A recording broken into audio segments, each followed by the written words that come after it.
Let's head to the voicemail of Truth and Reason.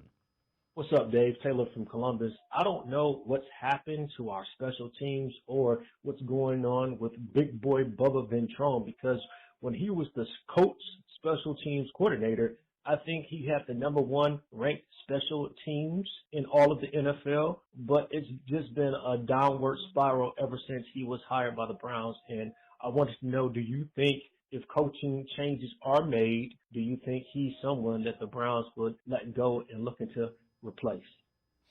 As always, appreciate all of the voicemails. Spencer, I absolutely, at the end of the year, I would be surprised if he comes back because special teams have been that bad.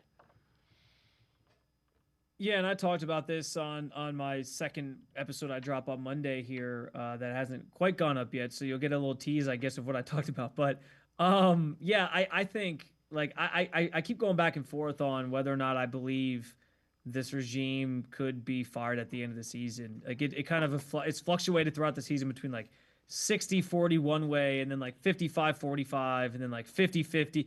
Like I can't make up my mind. Then I think it kind of changes with the emotions of the locker room and the games and how these things kind of go. And so there's a world where I do think they do decide to clean house, because let's face it, like if you only win 6 games in 2 seasons or 7 games in 2 seasons, however this year is going to finish, all bets are off at that point. Like nobody should be just blanketly safe if that plays out. And so then, yeah, obviously Bubba Ventrone becomes part of that.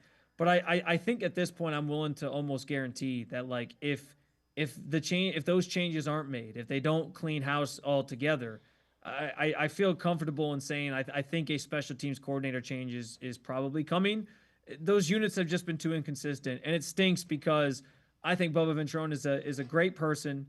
I think he actually is a really good coach who cares about his players and coaches them hard. I mean, he's a Belichick guy. Like he has that sort of mentality about him, and he cares, and he wants his guys to succeed, but he's going to demand the best of them and the most of them.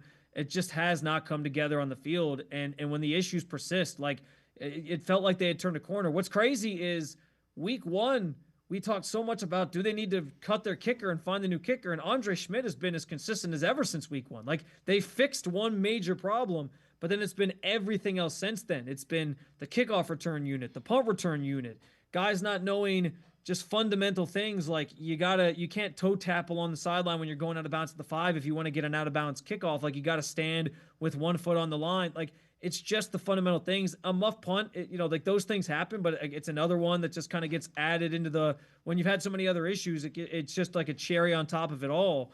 Like I feel bad because I hate people losing their jobs, and I don't want to see Bubba lose his job, but I don't know how else you answer that major flaw and question with this team right now, other than somebody having to pay the price, and the person who's in charge of those units would obviously be the first person on the chopping block. So yeah, I don't know 100% what's in store for Kevin Stefanski, Andrew Berry, and this entire regime, but I feel comfortable in saying that even if they are back, I don't think Bubba Ventrone will be in 2026. Yeah, I tend to agree with you. I'm with you relative to Kevin Stefanski as well.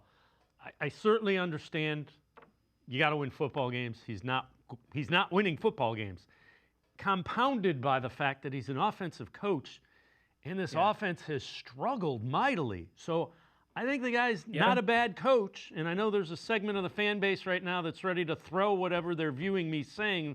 They're throwing stuff at me saying this. But again, I can understand the thought process behind replacing him, because it's got to be better. You got to do better than 3, 4, or 5 wins. This defense should have won you at least 6 or 7 games.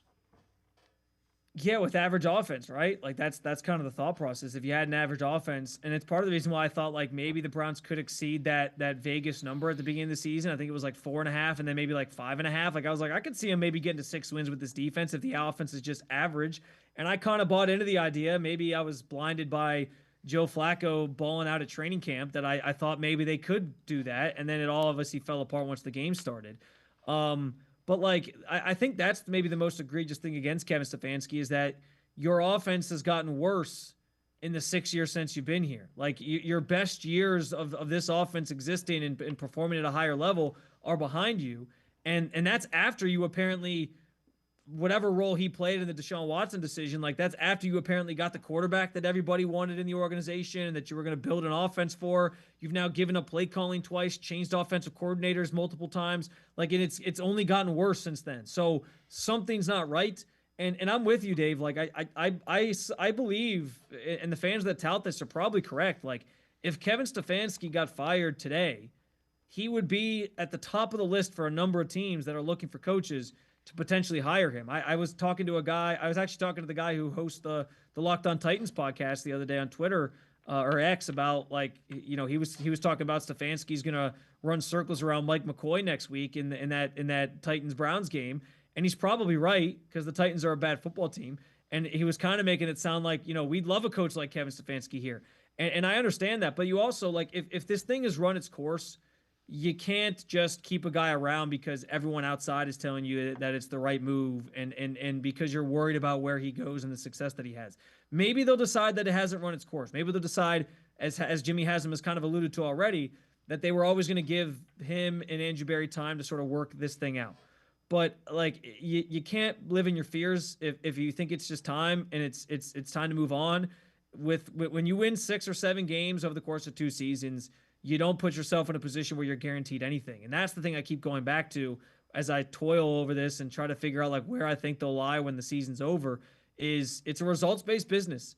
And like we talked about with the offense, it's gotten worse as the years have gone on. You've won, you're on the brink of, like I said, maybe finishing with 6 or 7 wins over the last 2 years. That guarantees nothing. And it might just be time to move on. The